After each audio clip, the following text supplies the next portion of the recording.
UFC Fight Night, Evloev versus Murphy goes down this weekend, and it's a pretty good card. You know, we've got some good fights sprinkled here and there, especially on the main card. But there's one fight in particular on this card that I'm the most excited for. It's one of the most exciting fights this year so far for me, personally. And I think it's got potential to be a Fight of the Year candidate, and nobody's talking about it because the UFC's got it buried on the prelims, and there's been no promotion whatsoever for it. And it's this fight here. Nathaniel Wood versus Losine Cater. I don't even know if I'm saying his name right, but this guy's a fucking beast. And I'm going to just talk about this fight today. I'm going to do my whole card breakdown tomorrow, but this fight in particular, I'm so fucking excited for. Cater is one of the guys that, like, when I saw that he got signed to the UFC, I was like, yeah, this is going to be sick. He got scheduled to fight Pitbull in his debut, and obviously he missed weight because he took it on short notice, which that was a bit unfortunate. I do think he would have beat Pitbull pretty easily. I do think he's going to lose this weekend against Nathaniel Wood. I'll talk about why in a sec. But as soon as I saw he got signed, I was like, yeah, let's fucking go. This is what I want to see. I want to see him in the UFC. And him versus Nathaniel Wood is such a sick fight. This could be the co-main of the card, and I'll be gassed. Like, the current co-main event is Luke Riley versus Michael Aswell. I like both of those guys, and I'm excited for the fight. This should not be the co-main event. This could easily be the co-main event of this card, and I don't think anyone would complain. Anyone who at least knows who Cater is. I've watched his last 3 fights, I think, outside the UFC, and this guy's a beast. I do think he's going to lose, like I said, but that's mostly just because how highly I rate Nathaniel Wood. I think he's very good. I think he's easily top 10 in the division, and I think Cater still could be. He is also still young. He's like 28. So in a few years' time, it wouldn't be surprising to me whatsoever if he is near in the rankings and near in the top of the rankings. He could even be, like, by the end of this year, because I could see him beating Nathaniel Wood. I want to talk about why now, but like I said, I'm very excited for this fight. The only reason I'm making this an entire video on one prelim fight is just because it's on the prelims and no one's talking about the fight, and I just want to, because I'm just gassed for it. So, for those who don't know Cater, he's fought outside the UFC. I think he's 16-1 there, his record says, but even that loss, it was an injury. It wasn't like he got outclassed or anything. He probably would have won the fight anyway, but he's, in my eyes, he's undefeated, you know. On his record, he's not, but he's never really lost properly. And he's this is just a sick fight, man. Both these guys have, like, perfect counters for each other. You know, I've watched a few of their old fights back, and I'm talking about what they do good here. We'll start with Cater. He's got crazy power. He can shut anyone's lights off in the division, which is scary for Nathaniel Wood because, you know, we have seen Wood. He's been dropped a few times. He does have good recovery. He gets dropped and he gets back up and he's back in the fight straight away. But he does get put down a bit, quite a few times. And if that happens with Cater, I think he could go to sleep. I think he could get switched off. Cater is the harder hitter out of the two. Although I would say Nathaniel Wood is the cleaner striker. He's got better defense as well, in my opinion. Cater, he can leave himself very open. And I want to talk about one thing in particular. When Cater throws his lead left hook, he leaves himself very... I know everyone leaves himself open when they do this, but he is very open just to get countered by a straight right hand, which Nathaniel Wood does very well. We saw it against Andre Fili. He had him really badly hurt with that.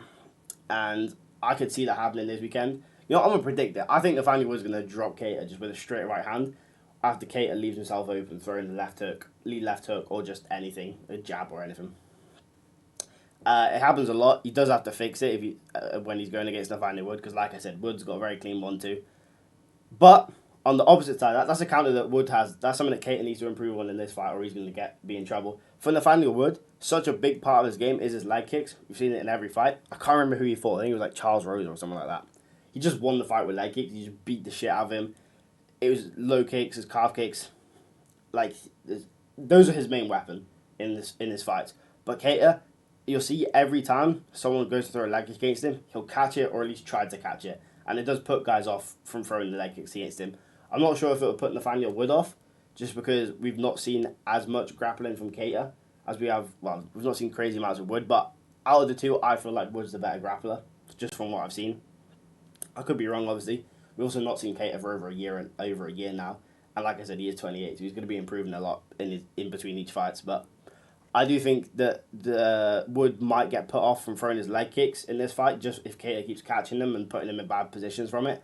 Which, if that does happen, that's going to be very bad for Nathaniel Wood, because without those low kicks, that being such a big weapon of his, he's in trouble in this fight if he doesn't throw the leg kicks. But a few things I want to say about Cater that aren't just good and bad.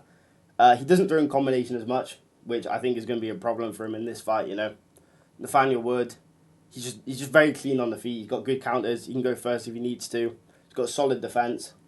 Doesn't get hit too much. Like I said, he does have a pretty questionable chin when he does get hit. But with Keita, like I said, he leaves himself open and he doesn't throw in combinations as much, which I think Nathaniel Wood can use to his advantage. He can wait for Keita to unload with a big looping hook, throw the counters, throw in combination, go to the body, and I think he can hurt Keita badly. Keita does get very reckless in fights. If a guy starts swinging back, Keita will just go crazy. It's only be for 2 or 3 seconds, but he will leave himself very open, and he ducks down a lot. Which, we've seen Nathaniel Wood with his leg kicks. We've not seen him go to the body and to the head as much, but with the amount of times Keita ducks down, especially if Nathaniel Wood has been throwing the leg kicks, I do think you can catch him with a head kick or something and hurt him badly or put him away. Another thing with Keita, like I said, the grappling. We've not seen as much, and it's also, he leaves himself very open to get taken down when he's throwing his shots. He kind of just squares up and just he's like a statue. We've seen Nathaniel Wood take guys down before in similar situations, and I do think he'll be able to do that to Keita this weekend. Like I said as well, long time off for Keita. And Nathaniel Wood, we've seen him be very active. His last fight was in October, so only 5 months ago against Delgado, which wasn't a fucking robbery, by the way. I've seen way too many people talk about that fight as if it was a robbery, because obviously we had Delgado last week and Wood this weekend. Go watch round 3 of that fight, because it was very clearly 1-1 going into round 3. You can watch the whole fight if you want to, because it's a banger, but round 3 is the swing round. Turn off commentary, because the commentators are just fucking yapping, saying, oh, Delgado's doing this, Delgado's doing that. Turn off the commentary, and you'll see it's a very clear Nathaniel Wood round. He won that fight, clearly. And he should be in the rankings already. I don't know why he's having to fight Keita, but anyway, that's just a bit of a rant. And like I said, Keita's taking a lot of time off when Wood's been active. And it's also his UFC debut. This is the main thing. We see fighters a lot of the time, even when they get the win, underperforming their debut.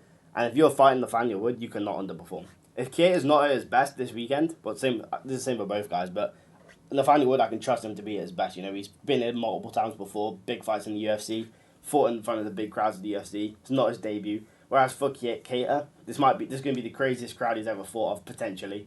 Usually, the crowds where he has been fighting have been crazy, but a lot of the time they've been in favour of him. They've been supporting him. This weekend is going to be the opposite. It's going to be the London crowd, which everyone knows is mental. They're all going to be going for Nathaniel Wood. They're all going to want him to win.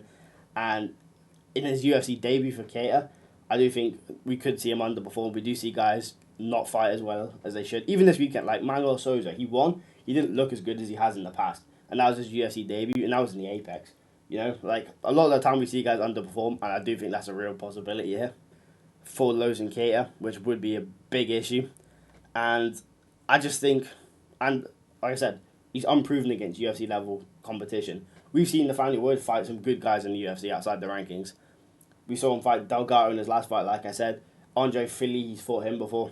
Charles Jourdain, he's fought some good guys in the UFC. Way better than the guys Keita's fighting outside the UFC. And I do think that could lead to just Wood winning this fight in general. And like I said, I'm just very excited for this fight. Hopefully it gets moved to the main card, because the UFC did last weekend, move around a couple of fights on the card. There was a couple of fights on the prelims that got moved up, like the Charles Johnson fight.